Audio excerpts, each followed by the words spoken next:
मैंने कल एक बड़ा खूबसूरत वाक़या देखा जिसे मैं एक्सप्रेस करना चाहती हूँ और आप तक पहुँचाना चाहती हूँ। मुझसे मुझसे वो सहन नहीं हुआ तो मैं बोल कर व्यक्त करना चाहती हूँ। कल जब मैं कहीं से लौट रही थी तो मैंने देखा कि एक घर के बाहर टट्टर लगा करके, जो बांस का टट्टर होता है, फट्टी ऊपर काली फट्टी, टट्टर लगा करके कुछ लोग रह रहे थे। मतलब कुछ औरतें, 4 औरतें और कुछ छोटे छोटे से बच्चे थे। उन्हीं में से एक लड़की थी जिसकी तरफ मेरा ध्यान बहुत ज़्यादा आकर्षित हुआ। वो लड़की बाल्टी के पानी से बाहर ये रोड पर ही लेकर के एक भगवान के सिंहासन को धोकर साफ कर रही थी। ठीक है, फिर मैंने उसके गेट खुला हुआ था, मैं ऑटो में बैठी हुई थी, ऑटो को चलने में वक्त था, तो मैं वहाँ से सब कुछ देख रही थी। काफ़ी देर तक उसे देखती रही, सब कुछ उसके बारे में सोचती रही यूँ ही।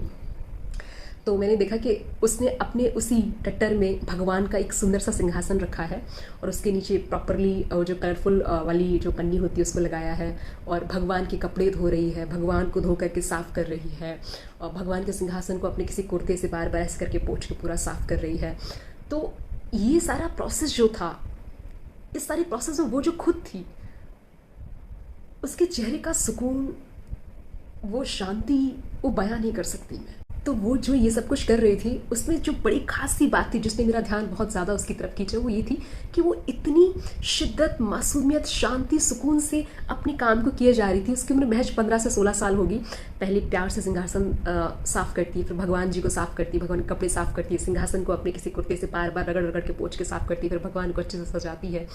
इस सारी प्रोसेस में जो मुझे बड़ी विचित्र सी बात लगी वो ये कि उसके चेहरे पर इतनी शांति, इतना सुकून, इतना फुलफिलमेंट, इतना कंटेंटमेंट, जिसके लिए हम क्या क्या कितना कुछ खर्चते हैं, तब जा करके मिलता भी नहीं है हमें वो कंटेंटमेंट और फुलफिलमेंट जो हम ढूंढ रहे होते हैं दर बदर। और वो कुछ भी नहीं है उसके पास। उसे ये भी नहीं पता कि अभी ये शाम में क्या खाऊंगी, दोपहर में, सुबह उसने कुछ खाया भी होगा या नहीं, दोपहर में क्या खाई, कोई आइडिया नहीं। वो बस जो कर रही थी, जिस क्षण को वो जी रही थी, वो पूरी तरीके से उसमें समर्पित थी।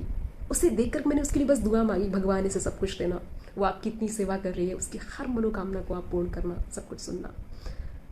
तो एक और ख्याल आया उसको देखकर कि जो ऐसे लोग होते हैं ना, जो फुटपाथ पर रह रहे हैं, जो गरीब हैं, जिनके पास कुछ भी खाने को नहीं है, शायद कुछ भी नहीं है मतलब उनके पास, पर उनके पास एक चीज़ है जो शायद हमारे पास नहीं है। जानते हो क्या? जो लोग, ऐसे लोग होते हैं ना जिनके पास कुछ भी नहीं होता ना, वो कुछ भी सोच सकते हैं, वो कुछ भी कर सकते हैं। पर जो हम लोग होते हैं ना, हमें कुछ भी सोचने और कुछ भी करने की आज़ादी कहाँ होती है। पीछे इतने सारे बंधन जो लगे होते हैं, हम कुछ भी ख्वाब भी कहाँ देख सकते हैं। करना तो बहुत दूर, हम सोच भी नहीं सकते कुछ भी। वो कितनी सादगी से, शांति से भगवान के सिंहासन को साफ करके भगवान को सजा रही थी। पूरा वक्त शायद वो उन्हीं में लगी रहती होगी, पूरे दिन यही करती रहती होगी जिस तरीके से वो कर रही थी अपने काम को, पूरी शालीनता से। हमारा समाज और हम लोग, ओह ये करो, मतलब इससे अच्छा तुम कुछ बहुत बड़ा काम करो। और अगर तुम, मतलब क्या बोलूँ मैं, शायद तुम उन भावनाओं को समझ पा रहे होगे। गरीबों के पास कुछ और हो या ना हो, पर उनके पास हमसे ज़्यादा सोचने, सपने देखने की शक्ति होती है। हमें सपनों को देखने के लिए भी किसी की अनुमति चाहिए होती है। हम खुद एक बार कुछ सोचने से पहले अपने पीछे जो लोग हैं, जिनसे हम जुड़े हैं, उनके बारे में 1000 बार सोचते हैं कि अगर मैं ऐसा ख्वाब देख रही हूँ, ऐसा सपना देख रही हूँ या मैं कुछ ऐसा सोच रही हूँ, तो मेरे इस क्रिया से, इस सपने से, इस एक्शन से उनका क्या रिएक्शन होगा, वो क्या सोचेंगे, मुझे परमिशन भी मिलेगी इसे जीने की या नहीं।